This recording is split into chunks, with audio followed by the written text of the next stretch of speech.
नमस्कार दोस्तों, आज की इस वीडियो में आपको अभाज्य गुणनखंडों की संख्या ज्ञात करना बताएंगे। बहुत ही आसान तरीका बताएंगे। अगर आप एक बार पूरा वीडियो देख लेते हैं तो आप ज़िंदगी में अगर आपके सामने आएगा कभी भी कि आपको अभाज्य गुणनखंडों की संख्या ज्ञात करना होगा तो आप बहुत ही आसानी से ज्ञात कर लेंगे।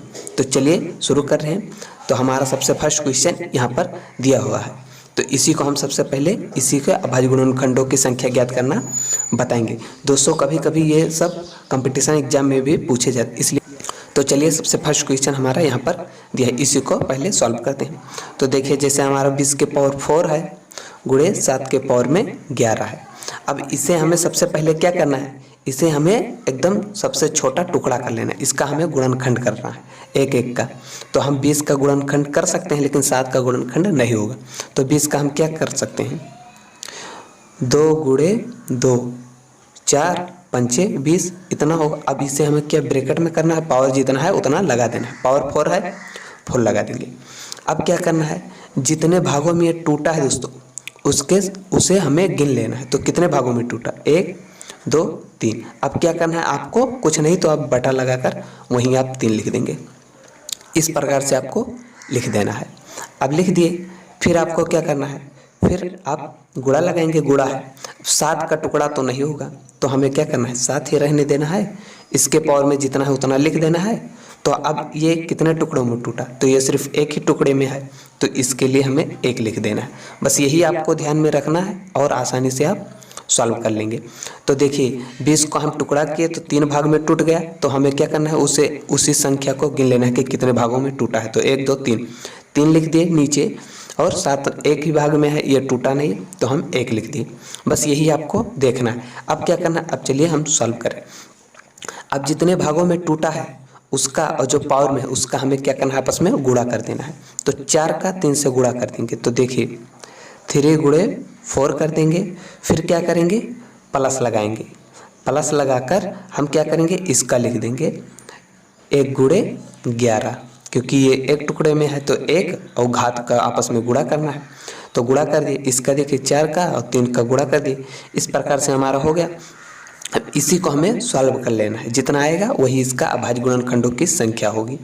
तो हम 4 तियाँ हो जाएगा हमारा, 4 तियाँ कितना होगा, यहाँ पर कर रहे हैं आगे दोस्तों। 4 तियाँ हो जाएगा 12 प्लस और 11 का गुणा 1 से करेंगे तब होगा 11। इस प्रकार से हमें यही जोड़ देना है। तो क्या हो जाएगा, 2 1 3 हो गया और 1 1 2, इस प्रकार से 23। यही हमारा हो गया आंसर दोस्तों। अभाज्य गुणनखंडों की संख्या कितना आया, तो वो आया 23। इस प्रकार से हमारा पहला क्वेश्चन सॉल्व हुआ। क्या है दोस्तों, यहाँ पर चाहे जितना रहेगा इसी का आपको टुकड़ा करना है। नहीं होगा तो नहीं करना है, लेकिन टुकड़ा होगा उसका जितना टुकड़ा हो सके उतना आपको टुकड़ा कर लेना। टुकड़ा करने उसमें संख्या गिन लेना कि कितने टुकड़ों में टूटा है। तो आप उस संख्या को आप नीचे लिख देंगे, कहीं भी लिख सकते हैं, ये नहीं कि नीचे लिखेंगे। क्या करना है कि पावर का और उसका जो संख्या जितने संख्याओं में टूटा है उसका आपस में गुणा करना है। गुणा करेंगे आपस में, फिर बीच में प्लस लगाएं, फिर सेकंड वाला का जो दिया रहेगा उस अंक को हम क्या करेंगे, टुकड़ा देखेंगे। अगर टुकड़ा नहीं है 1 है तो इसके पावर में इसके मतलब बटे में हम 1 लिख देंगे ताकि हमें पता रहे। यहीं पर मालूम करने के लिए लिखते हैं ये दोस्तों, चाहे जहाँ लिखिए, ये नहीं कि बटे के नीचे लिखिए, लेकिन यहाँ पर लिखते हैं तो आपको आराम होती है कि इसके सामने हाँ इसके नीचे ये एक ही संख्या। अब इसका क्या करना है, इसके पावर से गुणा कर देना है। गुणा करके दोनों को आपस में जोड़ देते हैं। तो ये 4 तियाँ 12 हुआ और ये 11 गुणे 1 करेंगे तो 11 ही होगा। तो 12 प्लस 11 जोड़ दिए 23। इस प्रकार से हमारा पहला ज्ञात हो गया दोस्तों। बहुत ही आसानी से ज्ञात हुआ है। अब चलिए और अभी बताएंगे 2 3 तो आप और अच्छे से समझ जाएंगे। आप लिख सकते हैं कि कुल अभाज्य गुणनखंडों की संख्या बराबर 23। इस प्रकार से आप लिख सकते हैं। तो चलिए और बता दे रहे हैं, जैसे कुछ ले लीजिए 30 के पावर अगर हम 7 ले लें, गुणे में 22 के पावर कुछ ले लें 5 ले लेते हैं, फिर इसके गुणे में हम 34 के पावर 11 ले लेते हैं। अब आगे कुछ नहीं लगते हैं कि अभाज्य गुणनखंडों की संख्या ज्ञात करना है, तो क्या बार बार वही लिखें। इस प्रकार से हमारा दिया है। तो चलिए देखिए 17 हमें पहले सबसे पहले 30 का टुकड़ा सभी का टुकड़ा ही करना है। तो 30 का टुकड़ा करेंगे तो 30 हमारा 6 पंचे 30 होगा। तो हम इसे 2 गुणे 3 गुणे 5। इस प्रकार से हम लिख सकते हैं। इसके पावर में कितना है, 7 है, 7 लिख देंगे। अब इसी वक्त आपको अंक गिन के लिख देना है। तो कितने भागों में टूटा, 3, 1 2 3, हमें नीचे लिख देना है 3। अभी पावर का इसका आपस में गुणा ही करना पड़ेगा, गुणा लिखेंगे। अब 22 का टुकड़ा करेंगे तो क्या होगा, 11 दूना 22, तो हमारा हो जाएगा 11 गुणे 2। इसके पावर में है 5, 5 लिखेंगे।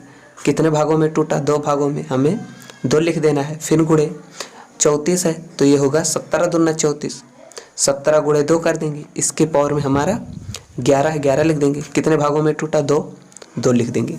बस अब क्या करना है आपको, इससे अब हमें कुछ मतलब नहीं है, हमें पावर का और जो जितने भागों में टूटा उसी को आपस में गुणा कर देना है। तो 7 त्रिक 21 हो जाएगा। अब यह एक साथ करिए या पहले यहाँ पर लिख लीजिए, 3 गुणे 7, फिर बीच में हमें प्लस लगाना है। फिर इसका देखिए 2 गुणे 5 करेंगे, फिर प्लस लगाएंगे, फिर 11 गुणे 2, इसका जो जितने भागों में टूटा वो और पावर हमें गुणा करना है, 2 गुणे 11। इस प्रकार से हमारा हो गया। अब इसी को हमें क्या करना है, गुणा करके जोड़ लेना। तो 7 त्रिक ये हो जाएगा 21 प्लस 5 दूनी 10 प्लस 11 दूना 22, बराबर हम जोड़ लेंगे। तो सभी को आपस में जोड़ लेना है। तो क्या हो जाएगा, देखिए 2 1 3 होगा, 2 1 3 हो गया, 2 1 3 और 2 5, इस प्रकार से हमारा 53 हो गया। तो अब यहाँ चाहे तो आप लिख सकते हैं कि अभाज्य गुणनखंडों की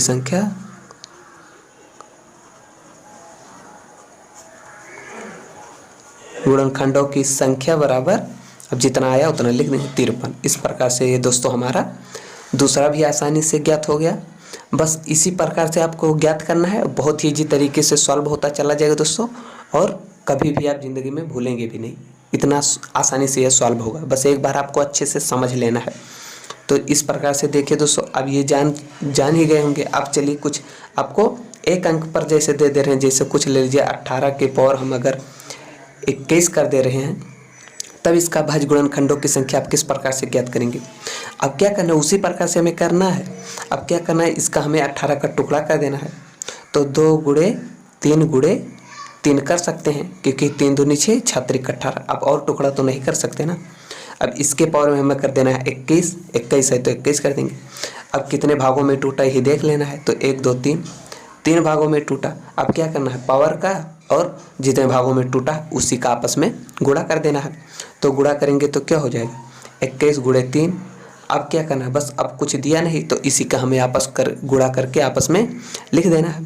3 1 3 और 3 दूनी 6, 21 3 63। इस प्रकार से हमारा अभाज्य गुणनखंडों की संख्या, अब यहाँ इसे लिख सकते हैं, मतलब अभाज्य गुणनखंडों की संख्या बराबर 63। इस प्रकार से हमारा ये ज्ञात हो गया दोस्तों। ऐसे आपके सामने कोई भी अंक आएगा तो आप इसी प्रकार से करेंगे, आपका बहुत ही ईजी तरीके से सॉल्व हो जाएगा, आपको थोड़ा भी दिक्कत नहीं होगी करने में, इसे सॉल्व करने में। तो इस प्रकार से हो गया। और एक बता दे रहे हैं दोस्तों, और कुछ ले लीजिए, जैसे कुछ भी अंक दिया रहे, जैसे 16 के पावर में कुछ दिया है, जैसे 6 ले लीजिए, फिर गुणे में 30 के पावर में 18 ले लीजिए, फिर गुणे में हमें ले लेना है 41 के पावर में कुछ कर देना है 12 कर दे रहे हैं। इस प्रकार से हमारा अगला क्वेश्चन दिया है। अब इसी को हमें सॉल्व करना है। अब इसे तो आप आसानी से कर लेंगे क्योंकि आप सीख चुके हैं।